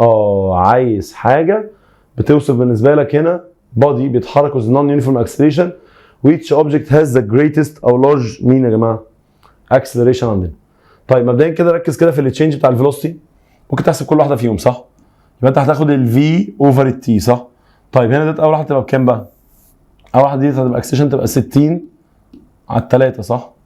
تطلع معايا بكام؟ ب 20 متر بير سكند سكوير. ماشي دي اول واحده. تاني دي كده ايه؟ اول واحده. طيب بسرعه كده كالكليتر وركز معايا في تاني واحده. تاني واحده دي تبقى اخد اخره على 3، يبقى ده هنا اكسلريشن اللي بعديها 8 اوفر 3 صح؟ تمام. متر بير سكند سكوير. طيب بعد كده دي 15 على 1، يبقى دي اكسلريشن دي 15 على 1 تطلع معايا ب 15 ولا لا؟ متر بير سكند سكوير. طيب اللي بعدها ديت هتبقى 3 على 2 صح؟ اكسلريشن دي 3 على 2 تطلع معاك بكام؟ 1.5 متر بير سكند سكوير ولا لا؟ طب لما بعد ما جينا حسبناها كده يا صديقي، بعد ما جينا حسبناها كده خلطي، مين اكبر اكسلريشن؟ بصوا عايز مين؟ عايز لارجست اكسلريشن، يبقى اكبر فاليو فيهم هي مين؟ فعلا الله ينور عليكم يا جماعه، الله ينور عليك يا فندم، الاجابه ايه؟ دي اكبر واحده فيهم اللي هي بكام؟ ب 20 صح؟ طيب سؤال نمبر 30 قال لك a car took 4 seconds، جبت لك في السؤال بتاع الامتحان المره اللي فاتت طيب to velocity to reach 9 times its initial velocity وذا acceleration is numerically equal كام؟ طب حلو قوي الكلام ده، اتفقنا مع بعض كذا مره مرارا وتكرارا، اهم من الحل تظبيط الحل، طلع جيفن قبل ما تحل بيه، يبقى الدلتا تي بتساوي عندك هنا كام سكند؟ 4 سكند. طيب وهنا بيقول لك ان الفي اف 9 مرات الفي اي، ماشي، فلو افترضنا ان الفي اي كانت بفي اي يبقى الفي اف بكام يا جماعه؟ 9 في اي ولا لا؟ هو اللي قال. تاني لو افترضنا ان في اي دي كانت بفي اي اللي هي ب 1 يعني باي سمبلست فورم، يبقى 9 في 1 يبقى ب 9 او 9 في اي بنفس 9 في اي ولا لا؟ طب الراجل هنا عايز يجيب الاكسلريشن، الراجل هنا عايز يجيب مين؟ الاكسلريشن فاليو بكام؟ طب تعالى بسم الله يلا بينا نتوكل على الله. الاي بتساوي في اف ماينس في اي اوفر الدلتا تي ولا لا؟ طيب تعال نحل مع بعضينا. يبقى الفي اف هنا بكام يا فندم؟ في اف هنا هتبقى ب 9 صح؟ ماينس الفي اي ده هتبقى بكام؟ ب 1. قلت لكم يا جماعه كذا مره قبل كده، انت واحده من اعظم الجيفن داتا جوه الفيزيكس يديكي ليترز، هل بتعامل بالليتر ولا الارقام اللي جنب الليتر؟ الارقام جنب الليتر. انا بس اصل الليتر دي بتضايقني نفسيا، بتحسسني بالبانيك اتاك، اعمل ايه؟ بص يا معلم، انت عندك دلوقتي اي بالنسبه لك ليتر هنقلبه ميجرنج يونت، اي ليتر اللي بيه ميجرنج يونت عادي، تمام، وتعامل معاه بالنسبه لك في الدنيا دي مفيش مشكله. يبقى انت دلوقتي هنا المفروض كل الكلام ده على التايم بتاعنا اللي هو هيساوي كام؟ 4 ولا لا؟ طيب نحسبها كده، يبقى 9 ماينس 1 تبقى ب 8، 8 ديفايد باي 4 تطلع كلها بكام يا جماعه؟ تطلع معانا ب 2 ولا لا؟ طيب ال 2 دي بقى معناها يا اما 2 تايمز يا اما دبل يا اما توايس، يعني هي حاجه من الاثنين، يا اما 2 تايمز يا اما دبل يا اما توايس ولا لا؟ طيب فانت دلوقتي هتلاقيها الاجابه بي. قشطه يا شباب، يبقى انت عندك كده 30 تبقى الاجابه دبلت او دبل او توايس، يبقى بهايه ولا لا؟ قشطه. طيب ده كده 30، طب 31 قال لك when the object acceleration is in the opposite direction، ماشي. to its velocity then its معناها ايه؟ يا جماعه بصوا، لما انت دلوقتي بالنسبه لك هنا الاكسلريشن تبقى معناها ايه؟ لما الفيلوسيتي تبقى معايا ولا عكسي؟ عكسي. بص لما الفيلوسيتي تبقى جايه عكسك، الفيلوسيتي اصلا فيكتور. طيب لما تبقى معاك تبقى بوزيتيف، يبقى معناها السرعه بتزيد. طب دلوقتي لو عكسك يبقى نيجاتيف، معناها السرعه بتقل ولا لا؟ فده معناه هيوصلنا في الاخر ان الفيلوسيتي بتقل. ليه يا مستر عرفتها؟ لان كلمه اوبوزيت دايركشن. تاني لو سيم تبقى بوزيتيف، لو اوبوزيت تبقى نيجاتيف. تاني لو سيم تبقى بوزيتيف ولو اوبوزيت تبقى نيجاتيف. بالبلدي كده عشان دي نيجاتيف يبقى عكسي. طب وطالما هي عكسي يبقى انت الفاليو بتاعتك بتقل، يبقى انت بتديسلريت، بتعمل decreasing acceleration every time 1 second your velocity will be decreased. قشطه يا شباب؟ تاني الحته دي الاكسلريشن هنا قال لك opposite to velocity. تمام يا جماعه، اتنين فيكتورز عكس بعض يبقى واحده بوزيتيف والثانيه نيجاتيف، يديك نيجاتيف. طب لما يديك نيجاتيف معناها ديسلريتس ولا لا؟ هداية عشان opposite direction هيدي لك نيجاتيف معناها ديسلريت، يعني السرعه بتقل. طيب اختي ركزي معايا 32 if the post directions of the velocity and acceleration are negative. طيب لما يقول لك ان الفيلوسيتي والاكسلريشن الاثنين نيجاتيف، طب نيجاتيف نيجاتيف يديك بوزيتيف بقى، صح؟ طب يبقى ده معناه الفيلوسيتي هتزيد ولا لا؟ تاني يا جماعه انت عندك الفيلوسيتي والاكسلريشن الاثنين نيجاتيف، يعني دي نيجاتيف ودي كمان نيجاتيف، صح؟ طب بص ماثيماتيك يا جماعه، نيجاتيف النيجاتيف يديك بوزيتيف، ليه؟ لان هما الاثنين شبه بعض. طيب في السيتويشن دي او في الحاله دي يبقى ساعتها هنا الاكسلريشن يبقى بوزيتيف ولا لا؟ هنا التوتال هيبقى بالنسبه لك بوزيتيف، صح؟ يبقى السرعه تزيد ولا ما تزيدش؟ تزيد، يبقى دوت معناه ان الفيلوسيتي بتاعت الاوبجكت انكريزز. طيب 33 بيقول لك a man start his motion from rest، ماشي، يبقى الفي اي بتاعتي بزيرو. قال لك هنا اهوت المفروض with uniform acceleration 1 meter per second square، يبقى الاهايه ب 1 meter per second square. قال لك his average velocity، ماشي، الافريج velocity يعني في داش بتساوي 1 meter per second. then the time of his motion is equal كام؟ عايز الدلتا تي او التايم بتاعي يطلع بكام اخي في الله اختي في الله. طيب الدنيا دي حلوه، ليه هقول لك حلوه؟ انت عندك دلوقتي هنا الفي افريج دي ممكن تتحسب كده اهو، ممكن تقول ان الفي داش بتساوي في اف بلس في اي ديفايد باي 2. تاني يا جماعه في اف بلس في اي كلها توتالي ديفايد باي 2 ولا لا؟ تمام؟ طيب القصه كلها انت دلوقتي ممكن تعوض كده وتجيب عندك مين؟ الفي اف. ليه يا مستر مودي؟ لان انت الفي اي دي كده كده بزيرو، صح؟ الفي اي دي كده كده بكام؟ بزيرو. طب ما تيجي نجيب الفي اف من هنا، تعال. يبقى الفي اف لما انت هتجيبها من هنا اهوت يبقى التو كانت زياده مزاولاك، تعدي الناحيه الثانيه هناك، تغير سايد تغير ساين يا واد ولا لا؟ طيب اصبح معانا دلوقتي ان الفي افايه بتساوي يا جماعه الفي افريج تايمز 2 ولا لا؟ صح؟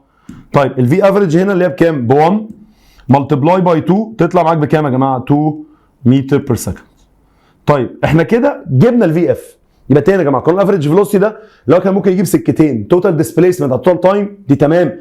وفي واحده ثانيه برده عندك اللي هي في اف بلس في اي ديفايد باي 2، ببلص الفيهات على عددهم. طب انا دلوقتي يا مستر عملت في اف بلس في اي ديفايد باي 2 لان مديك الفي اي كيكه بزيرو فاستغلتها، وجبت الفي اف من هنا كانت 2 زياده مزاولاك، تعدي هناك تغير ساين تغير ساين، تمام يا مستر. طيب تطلع الفي اف عندك ب 2 متر بير سكند. هنا عايز اجيب التايم يا مستر، اعمل ايه؟ تعالى معايا في قانون الاكسلريشن، تعالى معايا هنا الاهايه بتساوي في اف ماينس في اي اوفر الدلتا تي. طب باشا هل القانون ده ايه بس؟ في اف بس في اي بس تي بس ولا كله؟ كله. طب لو عايز اجيب التايم بتاعي من هنا يبقى التايم زياده مزاولاك، تعدي هناك تغير ساين تغير ساين ولا لا؟ يبقى التايم هيطلع والايه هتنزل. طيب بسرعه نركز مع بعض كيدز، يبقى الدلتا تي هتساوي في اف ماينس في اي اوفر الاي، صح؟ طيب الفي اف هنا بكام يا واد؟ الفي اف هنا اهوت لسه جايبينها مع بعض ب 2 ماينس الفي اي هنا اختها بكام؟ بزيرو، على الاكسلريشن بتاعتي كانت ب 1، طبعا 2 ماينس 0 ب 2 ديفايد باي 1 تطلع بنفس ال 2، يبقى ديت هنا 2 سكندز ولا؟ سؤال حلو جدا جدا جدا، وده بقى بتبقى اجابته بهايه. يبقى انت عندك 2 سكندز يبقى اجابته مين؟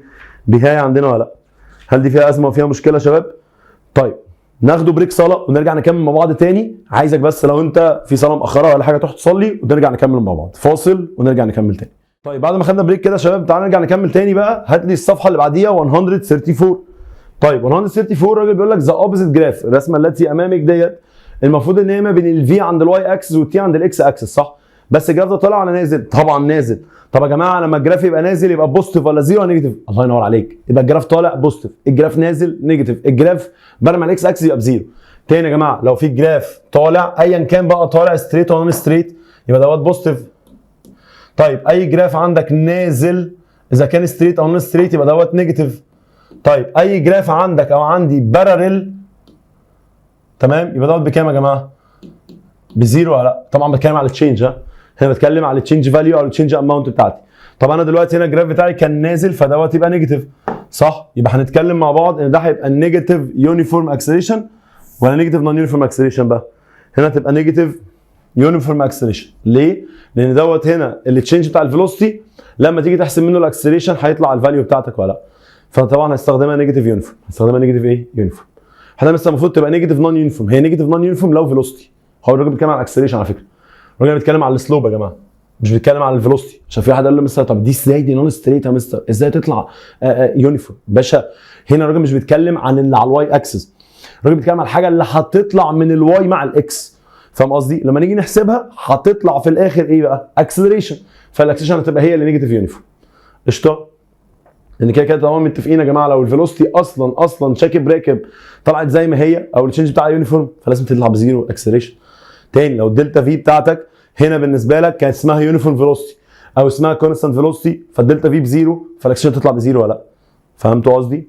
طيب 35 قال لك ذا اوبوزيت جراف شوينج ذا ريليشن ما بين الفي عند الواي اكسس والتي عند الاكس اكسس ما بين بادي اي وبادي بي، تمام؟ ستارت ذير موشن فروم ريست يعني من اول زيرو. سو ذا ريشيو بتوين اكسلريشن بادي اي وبادي بي از بيكام كام؟ طبعا يا جماعه احنا عندك واحده من اعظم الجيفن داتا ان انت ممكن تجيب السلوب. طب السلوب بيتجاب بكام طريقه يا مستر مودي؟ معلش السلوب قدامك طريقتين. السلوب ممكن يساوي هنا يعني ديفرنس الواي اكس على ديفرنس اكس اكس اللي هي واي 2 ماينس واي 1 على اكس 2 ماينس اكس 2 ماينس اكس 1 ولا لا؟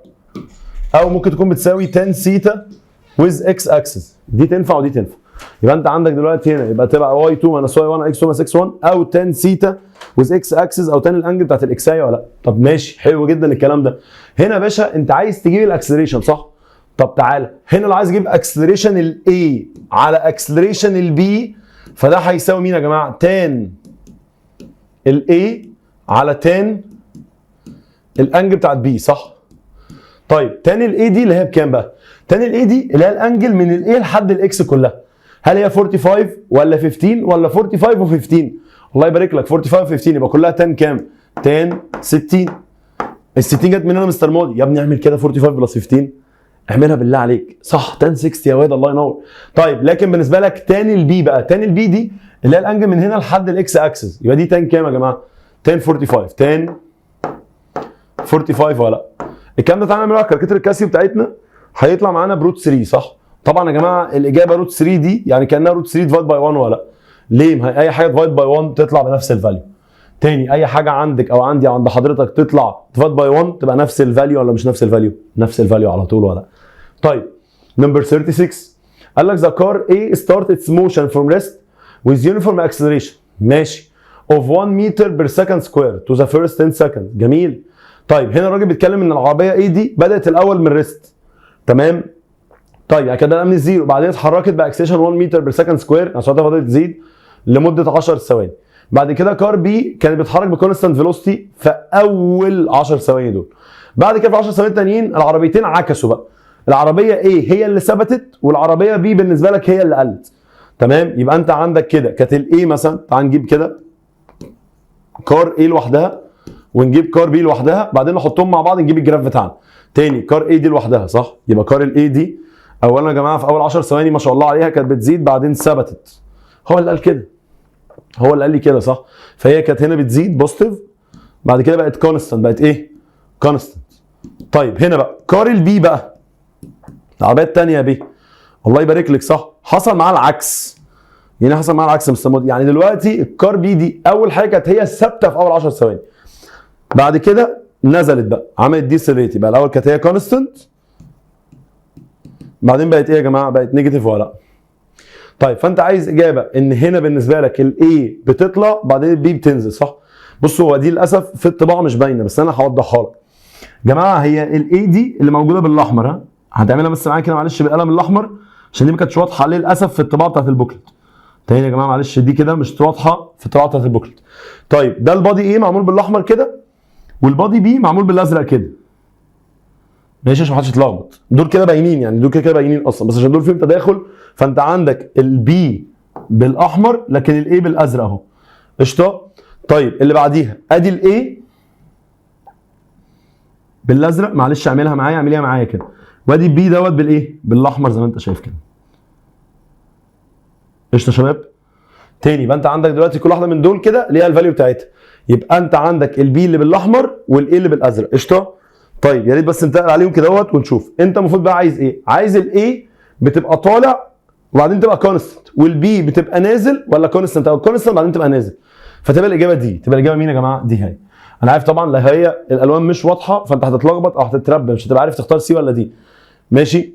فانت لو عندك مش واضحه هي كانت سي ودي ممكن الاثنين يمشوا صح لان انت مش عارف مين فيهم ايه ومين فيهم بي. بس احنا دلوقتي وضحناها معلش الالوان بتاعت دي هنا الاحمر ده كان هنا طالع بعدين بقى كونستنت الازرق هنا كان هو بالنسبه لك الاي كان كونستنت بعدين بقى نازل. طيب هنا العكس هنا الاي كان هو اللي طالع بعدين بقى كونستنت والبي كان هنا اللي كونستنت بعدين بقى نازل ولا لا؟ فنعدل معلش الحته دي انا اسف. وهتبقى الاجابه طبعا طبقا اللي احنا لسه قايلينه ان الاي تبقى طالع وتثبت والبي كانت ثابته بعدين تنزل تبقى الاجابه دي هي. تبقى الاجابه مين؟ دي هي. صعبه يا رجاله؟ صعبه يا شباب؟ طيب يا ريت الناس كده تعدل الحاجات دي معايا وتحل معايا. يا جماعه طبعا احنا متفقين مع بعض ان الحصص دي لما انت بتحل معايا بتظبط معاك الدنيا بتفرق معاك كتير بتخلي الحل معاك احسن وافضل كتير. طيب سؤال نمبر 37 the opposite figure represents the relation ما بين two velocity two bodies A and B.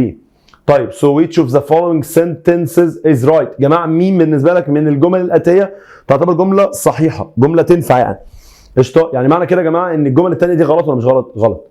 طيب هنا الراجل بيقول لك اول واحده دي تمام ده بادي بي كان عند ال 30 نزل وصل عند ال 10 تمام.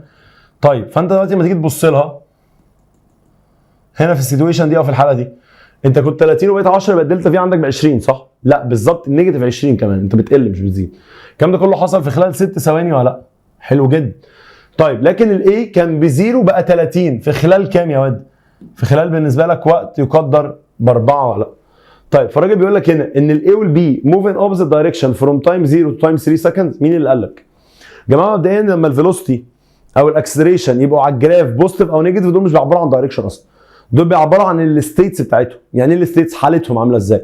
احنا ما شفناش البادي قدام عينينا عشان نقدر نحكم. الجراف يا جماعه مش رسمه بتوريك بالنسبه لك ايه اللي موجود في الحقيقه. الجراف رسمه بتوريك الستيت تشينج يعني الستيت ده كان عامل ازاي بيتغير ازاي بيزيد او بيقل بس بكام. لكن دايركشنز مش بتورينا حاجه. فالجرافات مش بتورينا دايركشنز. تاني عشان الناس تبقى فاهمه بالله عليكم الجرافات مش بتورينا دايركشنز. فاي دايركشنز على الجراف عندك تمام هي بتديبند على مين يا جماعه؟ بتديبند على ان هي ممكن تبقى كده وممكن تبقى كده. ميبي كذا وميبي كذا، لكن مش بتقول لك دايركشن بعينه. يعني البوزيتيف ممكن تبقى يمين وممكن تبقى شمال، ممكن تبقى فوق وممكن تبقى تحت، فاهم قصدي؟ طب النيجاتيف يبقى عكس اللي انت قلته، فاهم؟ لكن مش بتقول لي حاجه بعينها. طيب فانت عندك لما تقول لي ايه وبي موف ان اوبوزيت دايركشن، لا ما هو ممكن يكونوا سيم دايركشن بس واحد سرعته بتزيد والثاني سرعته بتقل، كان العربيتين ماشيين لقدام، واحده سرعتها بتزيد والثانيه سرعتها بتقل، والاثنين ماشيين في نفس القدام عادي. انت ايش عرفك ان ده عشان بوزيتيف اكسلريشن مثلا الاكسلريشن هتبقى بوزيتيف بالنسبه لايه والاكسلريشن هتبقى نيجاتيف بالنسبه للبي، يبقى انت لازم تقول لي او لازم تقولي لي ان هما الاثنين اوبوزيت دايركشن؟ لا طبعا الاجابه دي خاطئه. طيب تاني حاجه اكسلريشن اوف اي اند بي ان سيم دايركشن، ما هو برضه يا جماعه احنا اتفقنا بقى، هل الجراف بيعبر عن دايركشن؟ لا. هل الجراف بيعبر عن دايركشن؟ لا. هل الجراف بيعبر عن دايركشن؟ 3 مرات والله العظيم لا. قشطه. طيب هنا ذا اكسلريشن اوف ايه لارجر ذان البي، ليه بقى مستر مودي؟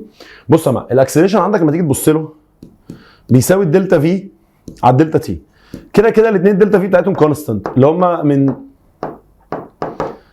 من 0 لحد كام؟ من 0 لحد، لا ده كمان مش كونستانت، تخيل والله العظيم مش كونستانت.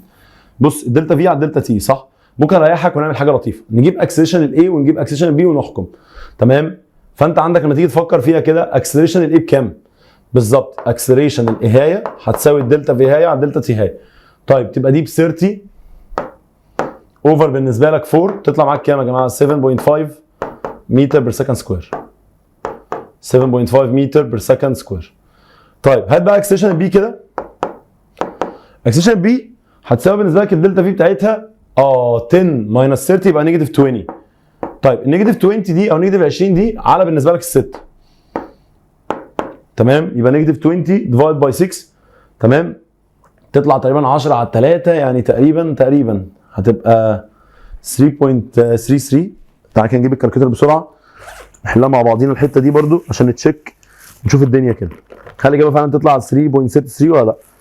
جربوها كده يا شباب بالله عليكم. تعالى كده نعملها مع بعضينا اهي. يبقى ديت هنا هتبقى نيجاتيف 20 على 6 تطلع بالظبط نيجاتيف 3.33. نيجاتيف 3.33 ولا لا؟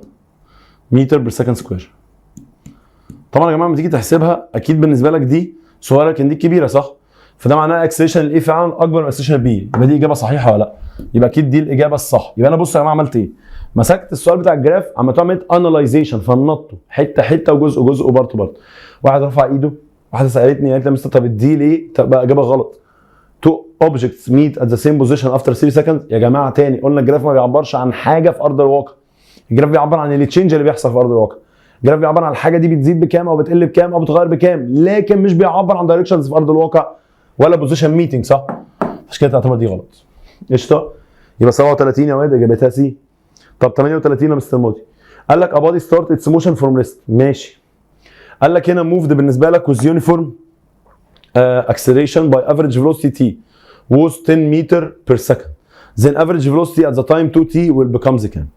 طيب حاجه شبه دي يا جماعه لو انت فكرت فيها، انت عندك دلوقتي هنا الفي مع التي ريليشن دايركت صح؟ تاني الراجل قال لك يونيفورم اكسلريشن، خلي بالك الراجل قال لك يونيفورم ايه؟ اكسلريشن، يعني الاكسلريشن دي هتبقى فاليو كونستنت. تاني يا جماعه يونيفورم اكسلريشن، يونيفورم اكسلريشن هي معناها كونستنت اكسلريشن ولا لا؟ تاني يونيفورم اكسلريشن هي كونستنت اكسلريشن ولا لا؟ طيب فخد بالك بقى في السيتويشن دي الاي بتساوي في اوفر التي صح؟ حضرتك عايز تجيب ريليشن ما بين في والتي، يا تجيب القانون بتاع الفي يا تجيب قانون التي. حلو جدا، يبقى الفي هايه هتساوي هي في تي هايه. حلو جدا معايا الكلام ده. طب نركز يا مستر. هنا هتقول ان الفي هايه بتساوي ايه في تي صح؟ كده بالنسبه لك دي يونيفورم او كونستانت كنسلها. طيب اصبح دلوقتي يا صديقي العزيز الفي دي مع التي دي ريليشن ايه؟ دايركت. اصبح دلوقتي ان الفي دي مع التي دي ريليشن دايركت. فانا دلوقتي لما كان عندي التايم تي كان بيطلع بالنسبه لك 10 متر بير سكند. لما التايم ده كان بتي كان بيطلع كام؟ 10 متر بير سكند. طب لما يبقى دوت هنا ب 2 تي هيطلع كام؟ ده قصده صح؟ فممكن نعملها من هنا سيزر واي. مش ممكن يا جماعه؟ ممكن صح؟ دلوقتي ممكن اسيزر واي الموضوع ده صح؟ يبقى ده تايمز ده اوفر ده. في السيتويشنز دي يا جماعه هنوصل مع بعض هنا ان ال 2 تي دي هتبقى بتساوي عندك هنا كام بقى؟ بالظبط اللي هي 2 تايمز 10 تطلع بكام؟ ب 20 متر بير سكند ولا؟ يبقى هنا الفيلوسيتي بتاعت ال 2 تي، الفيلوسيتي بتاعت ال 2 تي هي هتبقى بتساوي معاك كام؟ 20 متر بير سكند. يبقى الاجابه بهي. قشطه يا شباب، الحته دي مهمه. يبقى انت تاني عشان ده كانت يونيفورم اكسلريشن او بالنسبه لك اكسلريشن ما بتتغيرش، فده معناه ان كل ثانيه السرعه بتاعتك بتزيد بنفس الاماونت ولا لا؟ فلو كان عندي تي كان ب 10 يبقى الاثنين تي تبقى بالنسبه لك ب 20 ولا لا؟ قشطه، تبقى الاجابه بي. السؤال اللي بعده يلا بينا 39. شباب سؤال نمبر 39 ده ممكن يتحل معانا بالايكويشنز اوف موشن على طول ولا لا؟ طيب لو انت فاكر ايكويشنز اوف موشن كانوا 3 ايكويشنز نيوتن عندنا ساعدنا قال لك اي بادي بيتحرك في ستريت لاين ممكن تحلها في فيرست ايكويشن، سكند ايكويشن او ثيرد ايكويشن على طول. طيب لو انت فاكر فيرست ايكويشن بستخدمها لو انا عندي تايم، سكند ايكويشن لو اتزنقت في السؤال بين الديستانس والتايم او الديسبيسمنت والتايم، ثيرد ايكويشن لو انا ما عنديش تايم خالص خالص ولا لا. طب ركز بقى معايا هنا يا صديقي، انت عندك الجراف ما بين الدي وما بين التي، وده سؤال كويس جدا. طالما انت قلت لك دي تي يبقى فيرست ولا سكند ولا ثيرد؟ الله ينور عليكي، سكند ايكويشن. طب اكتب معايا كده الدي بتساوي في اي تي بلس هاف اي تي سكوير يا واد. يبقى انا دلوقتي لما اشوف يا جماعه جراف ما بين الدي والتي والراجل طالب مني اكسلريشن، يبقى هستخدم السكند ايكويشن في موشن ولا لا؟ انا من غير ما ابص طالب مني اكسلريشن، ليه؟ قال لك يونيفورم اكسلريشن يبقى بكام؟ تاني راجل بيقول لك يونيفورم اكسلريشن تبقى عندك بكام ولا لا؟ طب بالله عليك يا صديقي، الراجل قال لك لو انت قريت السؤال بتركيز ذا اوبوزيت جراف ديسكرايب موشن اوف بادي ستارت فروم ريست يا ولد. طب طالما انت بادئ من الريست يبقى الريست دوت الفي اي بكام؟ بزيرو، واي حاجه تانية زيرو تروح كلها بكام؟ بزيرو مع السلامه باي باي، صح؟ يبقى دي بتساوي هاف اي تي سكوير. طب لو عايز اجيب الاهايه من هنا، حلو، يبقى الهاف تي بار 2 كانت هنا الزياده مزاولاك تعدي الناحيه الثانيه هناك تغير سايد تغير ساين، اصبح يا صديقي ان الاهايه بتساوي دي على هاف تي سكويرد. تمام جدا. طيب احنا ممكن نجيب الدي وممكن نجيب التي. ازاي؟ لو جيت عند اخر نقطه هنا اهو ونزلت معايا مره عند الواي اكسس ونزلت معايا مره عند الاكس اكسس، جبتها ولا جبتهاش؟ جبتها. هنا الدي بتاعتك ب 30 لكن التي بتاعتك بكام؟ ب 8. طب طلع كالكليتر كاسيو واشتغل معايا، يبقى الاي بتساوي هنا الدي هي بكام؟ يا ولد يا لعيب تبقى ب 30 على هاف تايمز التي باور 2 عندك اللي هي 8 سكويرد ولا لا؟ اللي هي بالنسبه لك 8 سكويرد ولا لا؟ لما نيجي نعمل الكلام ده كله على الكالكليتر تعالى نعمله مع بعضينا ما نكسلش يلا. ها يبقى ديت هنا 30 فوق على تحت هاف تايمز افتح براكت 8 باور 2 تطلع معايا الاجابه 15 على 16 يا جماعه. تطلع معايا الاجابه 15 اوفر 16. طبعا الاجابه متر بير سكند سكوير ولا لا؟ عشان دي في الاول وفي الاخر اكسلريشن. يبقى انا دلوقتي ليه حليتها بالطريقه دي يا مستر؟ لان انت عندك دلوقتي في 3 ايكويشنز اوف موشن، فيرست ايكويشن، سكند ايكويشن اند ثيرد ريليشن. طيب فيرست ايكويشن لو عندك تايم او محتاج تجيب تايم، سكند ايكويشن لو عايز تجيب ما بين الدي والتي، يعني اداك الدي عايز تي، عايز التي من خلال الدي، عندك دي وتي وطالب اكسلريشن شبه ما انت شفت كده. ثيرد ايكويشن اي حاجه من غير تايم ولا لا؟ طبعا سؤال مميز جدا جدا جدا عندنا. قشطه يا شباب؟ طب بقول لك ايه، نخش بالنسبه لك على السؤال رقم 40. قال لك ذا اوبوزيت جراف، الجراف الذي امامك شو ريليشن ما بين velocity and time of the body which is the following graph describe، بيوصف يعني التشينج بتاع البادي اكسلريشن بكام ولا لا؟ طيب لو انت خدت بالك هنا الجراف بتاعنا ده كان اولا بادئ من عند مين يا جماعه؟ بالظبط عند النيجاتيف، بعد كده بقى زيرو، بعد كده بقى مين؟ بقى بوزيتيف ولا لا؟ بس اللي خدت بالي منه كمان ان ده ستريت لاين، صح؟ وطالما يا صديقي ده ستريت لاين يبقى دوت يعتبر هنا التشينج بتاعنا يونيفورم ولا نون يونيفورم يا جماعه؟ الله يبارك لك، الله يبارك لك، يعتبر يونيفورم، صح؟ تاني يا جماعه، طالما انت ستريت لاين يبقى انت يونيفورم، وطالما انت يونيفورم يبقى ساعتها هتديك ايه؟ كونستنت كونستنت كونستنت اكسلريشن ولا لا؟ تاني الحاجات دي مهمه، يا ريت تكتبها معايا، تكتبها معايا دلوقتي. تاني انت الجراف بتاعنا في وتي اهو. طب الجراف الفي والتي دوت طالما انت عندك هنا ستريت لاين يبقى دوت بيتشينج بشكل ايكوالي، بيتشينج بشكل يونيفورم، بيتشينج بشكل بالنسبه لك سيم ولا لا؟ طيب يبقى ستريت لاين يبقى يونيفورم فيلوسيتي، وطالما يونيفورم فيلوسيتي هيديك كونستنت اكسلريشن. طب ما تيجي نبص كده فين الكونستنت اكسلريشن عندنا؟ كونستنت اكسلريشن ايه ولا بي ولا سي ولا دي؟ تبقى الاجابه عندي مين يا جماعه؟ سي ولا لا؟ يبقى الجراف عندك هنا هيبقى سي عشان دوت يعتبر ايه يا جماعه؟ كونستنت اكسلريشن، لازم الكونستنت يبقى باراليل مع الاكس اكس. طيب 41 الاسئله دي كويسه على فكره عشان بتفرق كده وتخليك تفهم كل جراف عباره عن ايه. جراف من دول يبقى موشنليس اوبجكت. كلمه موشنليس يعني معناها اتريست يا جماعه. تاني كلمه موشنليس يعني بادي اتريست. طيب طالما انت عندك بادي اتريست يا صديقي، طالما عندك بادي اتريست يا اختاه، يبقى ساعتها هنختار الجراف بتاع الدي تي، الدي تي باراليل بالنسبه لك مع الاكس اكس. تاني لو بادي اتريست يا جماعه، لو بادي اتريست يبقى دلوقتي هنا ما بين الدي والتي الجراف بتاعك يبقى عامل كده، او ما بين الفي والتي، بين الفي والتي الجراف بتاعك يبقى عامل كده.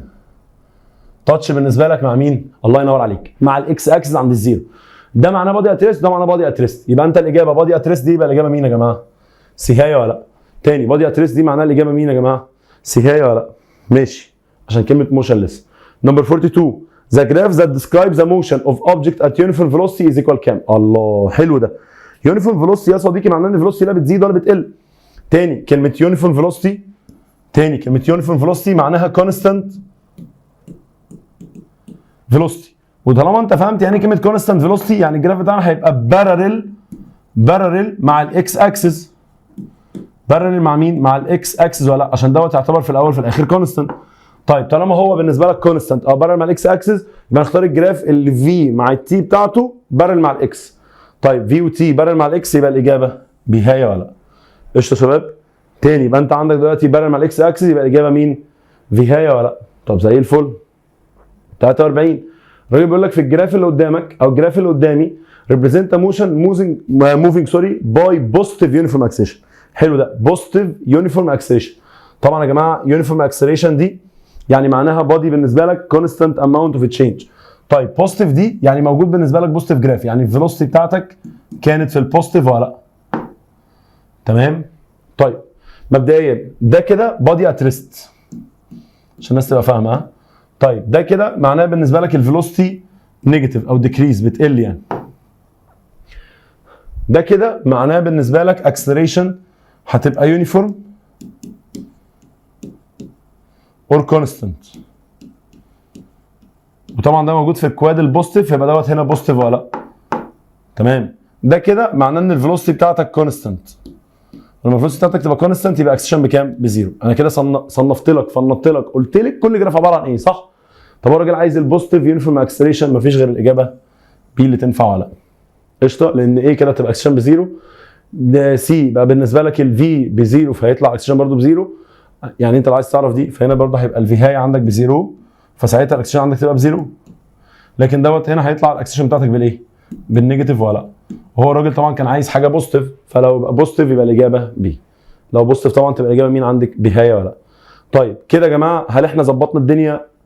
لمينا الدنيا الحمد لله في الجرافات؟ طب زي الفل. اقلب كده وهات البيج اللي وراها، تعال نسخن مع بعضينا. طيب اللي بعده بيقول لك يا جماعه هنا في بيج رقم 136 when a bus moves suddenly from rest in the forward direction that bus passenger gets thrown ايه؟ يا جماعه الراجل بيتكلم عن حته الانرشيا، والانرشيا معناه ان البادي بتاعنا بيريزيست التشينج. دايما البادي بتاعنا يا جماعه مش بيحب التشينج كل شويه، بيحب يوقف التشينج دوت ولا لا؟ يعني انت كنت بتتحرك صح؟ هحب اكمل حركه، لو وقفت هتلاقيني بتكعبل لقدام كده. طب انا دلوقتي لو كنت اترست احب اكمل في الريست، لو اتحركت تلاقي جسمك بيترمى لورا كده صح؟ فالراجل بيسالك هنا في السؤال ده بيقول لك لما الباص اتحرك صدلي فجاه، يعني احنا كنا الاول اترست اتحركنا فجاه، جسمنا بيرجع لورا ولا لا؟ صح؟ ليه بيرجع لورا؟ عشان بيحاول يحافظ على ستيت الريست. فده معناه لما الباص يتحرك لقدام جسمك انت هيرجع لورا ولا لا؟ تمام؟ فدوت معناه ان هم هيبقوا باكورد، بيترموا ايه يا جماعه؟ باكورد عندنا طبعا ده ديو تو انيرشيا، عشان الناس تبقى فاهمه، ديو تو انيرشيا. والانيرشيا قلنا هي الريزيستنس اوف بودي تو كيب اتس ستيت، وكلمه ريزيستنس يعني في الاوبزيت دايركشن على طول.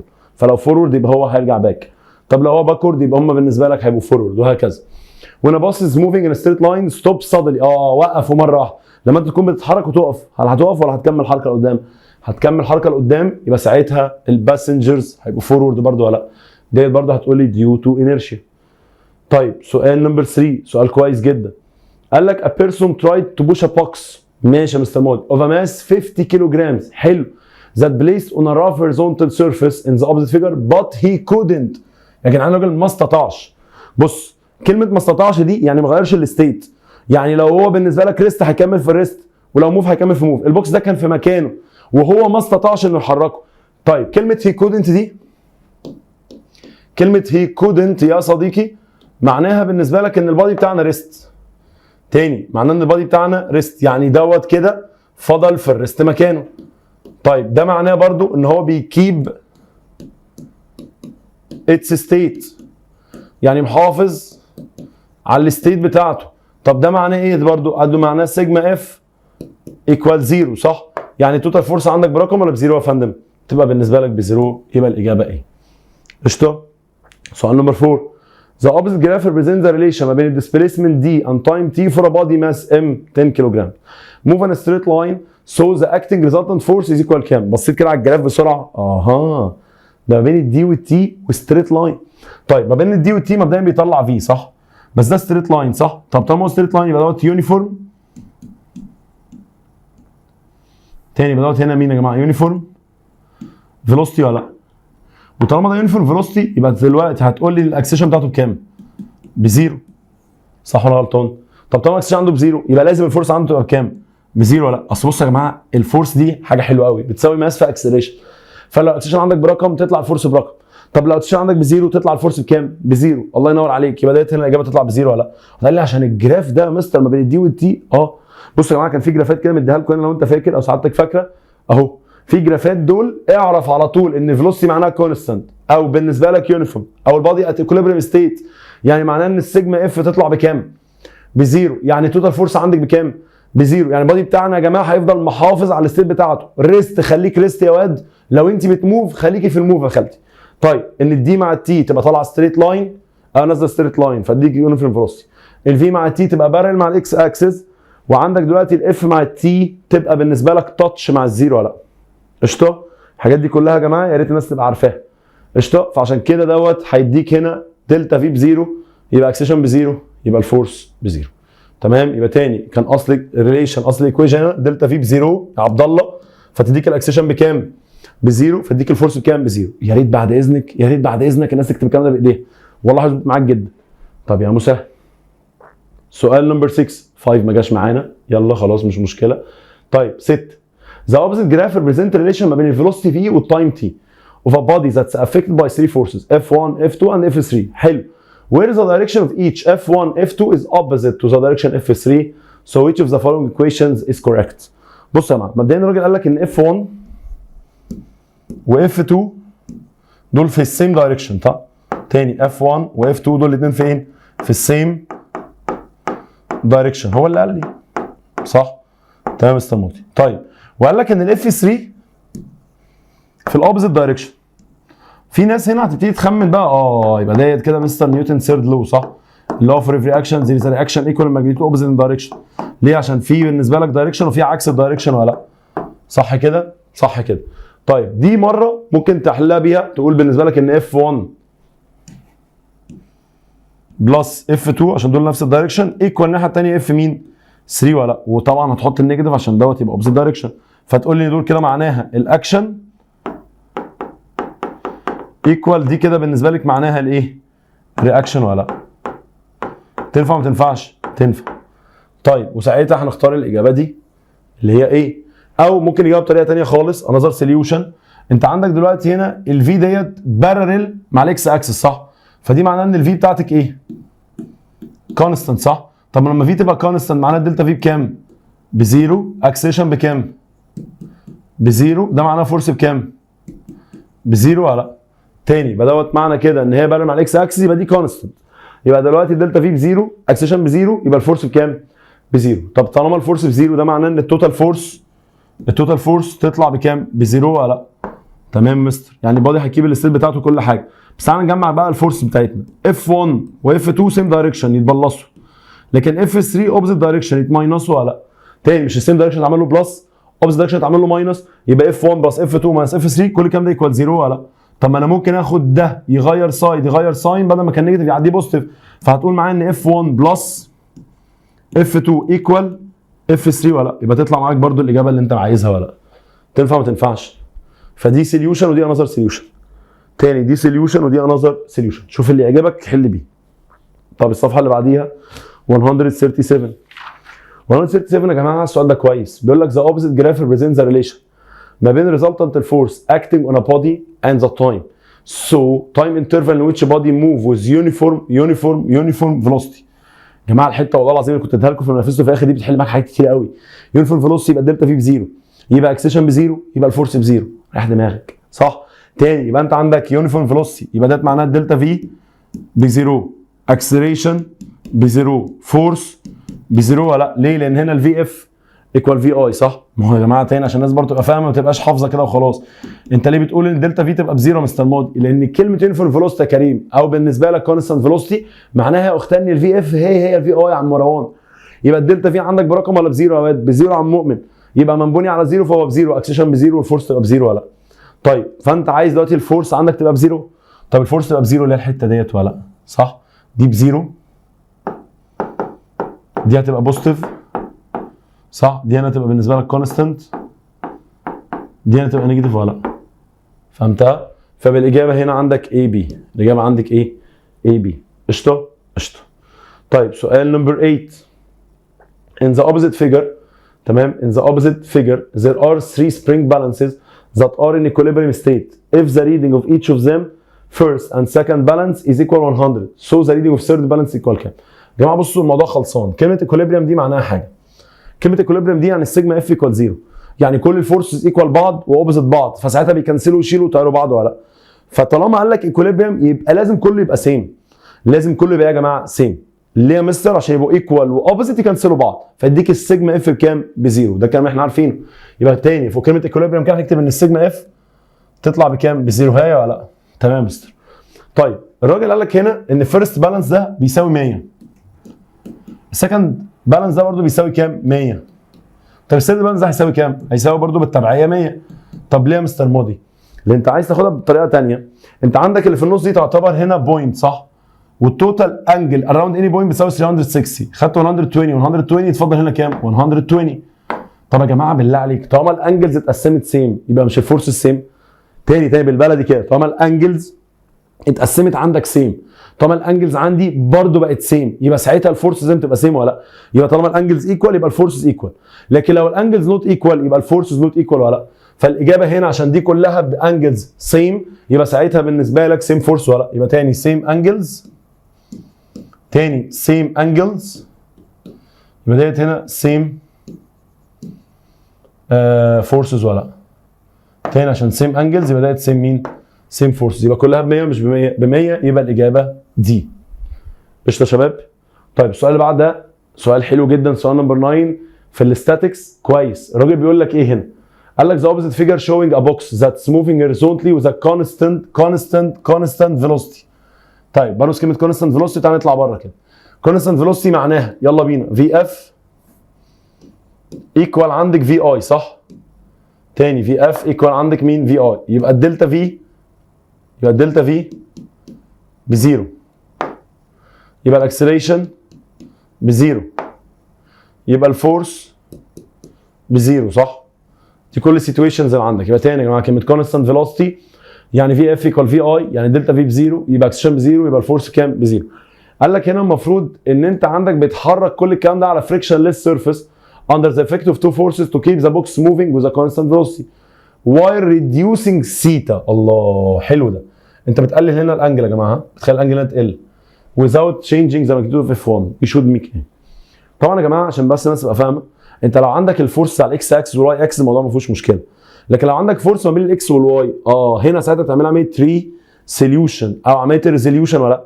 بفكها الاكس كومبوننت وفكها الواي كومبوننت، برجعها لاصلها كام اكس وارجعها لاصلها كام واي. لو انت فاكر في الاستاتكس حاجه شبه دي كنا بنرسم كده مثلا ده الواي اكسس وده الاكس اكسس، وبقول لو انا عايز اجيب دلوقتي الاف 1 دي على الاكس فهنسميها اف 1 اكس صح؟ فالاف 1 اكس تجيب ازاي؟ نجيب الاف 1 تايمز كوزاين سيتا اكس صح؟ طب انا عايز اجيب الاف واي يبقى الاف 1 واي بتساوي اف 1 تايمز ساين سيتا بتاعت الاكس ولا لا؟ يبقى تاني يا جماعه لو انت عايز تجيب الريزلتنت ده ومعاك سيتا بتاعت الاكس، لو خدت الاف 1 تايمز كوزاين سيتا اكس جبت الفاليو بتاعت الاكس، لو عملتها بالنسبه لك اف 1 تايمز ساين سيتا بتاعت الاكس جبت الفاليو بتاعت مين؟ الواي. حاجه بس بالله عليكم مهمه عشان في ناس بتسقطها يا جماعه، في ريليشنز مهمه جدا. السيتا مع ساين السيتا ريليشن دايركت، السيتا مع ساين السيتا ريليشن دايركت، لكن السيتا وساين السيتا مع كوزاين السيتا ريليشن انفرس. تاني يبقى الانجل يا جماعه مع الساين دايركت، يبقى السيتا تزيد ساين السيتا يزيد، سيتا تقل ساين السيتا يقل. ده بيبان معانا فممكن اكزامبلز. الانجل لما تبقى بزيرو الساين بتاعها بيبقى بزيرو، الانجل لما تبقى ب 90 الساين بتاعها بيبقى ب 1، فلما الانجل بتزيد الساين بيزيد، لما الانجل بتقل الساين بيقل ولا لا؟ دول بيقلدوا بعض فعلا. طب السيتا مع كوزاين السيتا انفرس ليه؟